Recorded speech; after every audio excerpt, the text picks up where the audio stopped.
오늘의 특강은 맨부커상 수상작가인 조지 손더스 그리고 출판사 어크로스와 함께합니다. 구독자 여러분에게 총 5권의 책을 선물해드리는 이벤트도 함께 진행되니까요. 응모도 잊지 마세요.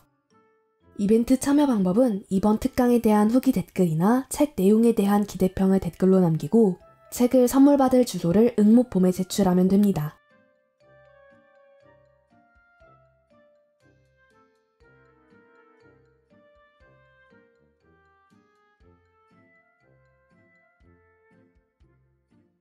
자, 오늘 강의에서는 맨부커상 수상작가가 가르치는 분석적 읽기, 작품 분석하는 법을 다룰 거예요. 훌륭하게 쓰기 위해서는 반드시 훌륭하게 읽어야 합니다.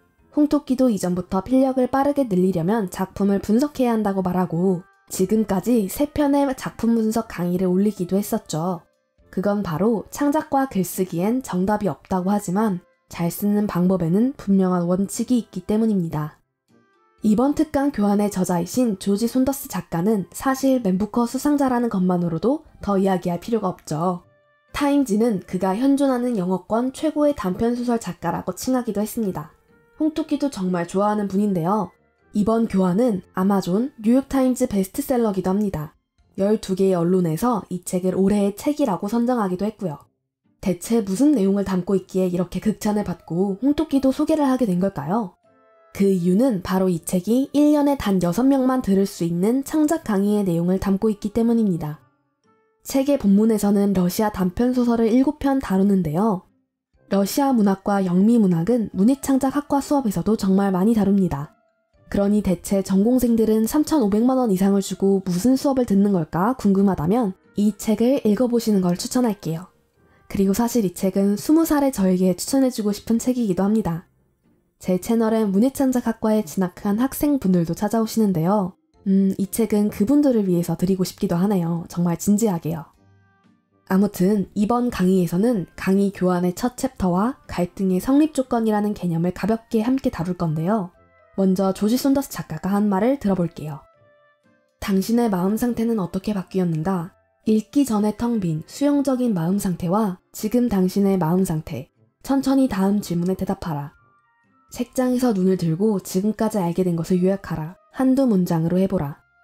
무엇에 호기심을 느끼는가? 이야기가 어디로 간다고 생각하는가? 맨부커상을 수상한 작가는 작품 분석의 시작을 이렇게 하네요.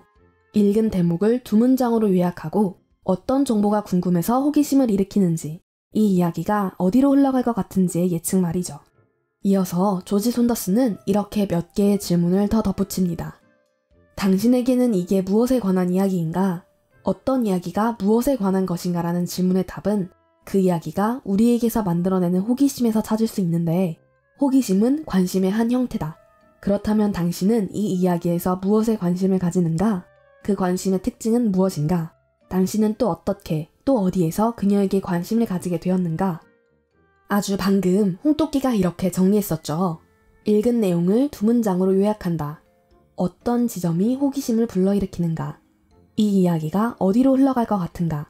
독자인 당신이 이 이야기에서 무엇에 관심을 가지는지가 바로 호기심입니다. 멤버십 심화 강의에 긴장감, 위기를 만드는 4가지 비밀 유형에서 자세하게 다뤘던 내용이지만 이때 관심과 호기심을 불러일으키고 긴장까지 부여할 수 있는 것이 바로 정보의 결여입니다. 무언가 궁금하지만 그에 대한 답을 명확히 찾을 수 없을 때 독자는 작품의 문장에 더 주의를 기울이고 인물의 행동이나 대사의 숨은 뜻을 찾으려 하거나 생겨나는 작은 변화를 즉각적으로 눈치채죠. 신경과학자인 소피 스콧 교수도 이렇게 말했다고 해요. 거의 모든 지각은 변화를 감지하는 데서 시작한다. 우리의 지각 체계는 사실상 변화가 감지되지 않으면 작동하지 않는다. 저자도 이야기가 시작되었는지 아닌지를 판단할 수 있는 방법으로 변화에 대해 짚고 넘어갑니다. 외로운 여자가 연인 후보를 우연히 만나는데 이 사람은 그녀의 외로움을 달래줄 것 같지만 그렇지 않고 그녀는 어차피 이것이 공허한 희망임을 깨닫고 찻집에서는 거의 수모를 당하고 여행의 외면적인 목적인 물건 구입은 무효가 된다. 끝.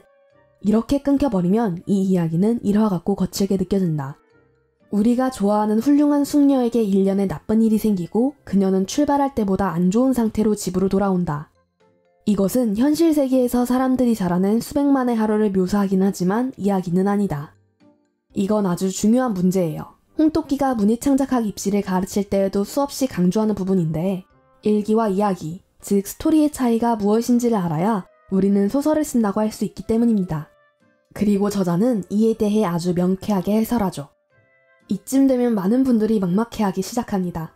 그럼 대체 여기서 뭘 어떻게 해야 일기가 소설로 바뀌는데요? 라고 말이죠. 이 문제를 해결하는 방법은 바로 서술된 이 날과 이 순간이 주인공 마리아의 인생에 무언가 의미가 있도록 만드는 것입니다. 그 의미가 바로 변화이고 이 의미란 그간 강의에서 말해왔듯 긍정적일 수도 부정적일 수도 있는 거죠. 책의 본문을 마지막으로 인용해 보겠습니다. 우리의 진짜 질문은 이런 것이다. 남은 7문단에서 이것을 상승시켜 하나의 이야기로 만들 만한 무슨 사건이 일어날 수 있을까? 무슨 일이 일어나야 할까? 수많은 사건이 가능하겠지만 안톤 체호프가 선택한 사건은 주인공이 유년기의 행복함과 고향감, 이렇게 고달파지기 전에 진실한 자신의 모습을 마주하게 하는 것이었습니다. 그 방법은 빠르게 지나가는 기차의 창문 속에서 어머니를 본 것입니다. 물론 실제로는 어머니가 아니고 주인공도 그 사실을 곧바로 깨닫지만 장시간 자신을 과거의 추억 속으로 잠기게 만든 데엔 충분했죠. 우울하고 불행하기만 하던 주인공이 환희와 행복을 느끼는 바로 그 순간, 그 변화에서 이 짧은 소설은 대작으로 평가받을 모든 조건을 갖추게 된 거예요. 홍토끼도 바로 다음 주부터 소수정의 문예창작 입시 프로그램을 시작할 예정이고 이번 주에는 OT를 시작했는데요. 이 책은 저에게도 더 좋은 강의를 할 수 있도록 도움을 줄 것 같아요. 이렇게 다루고도 강의에 다 담지 못한 감동이 있다는 사실이 너무나 아쉬울 정도네요. 자, 그럼 오늘 강의는 여기까지입니다. 그럼 우리는 다음 강의에서 다시 만나요. 안녕.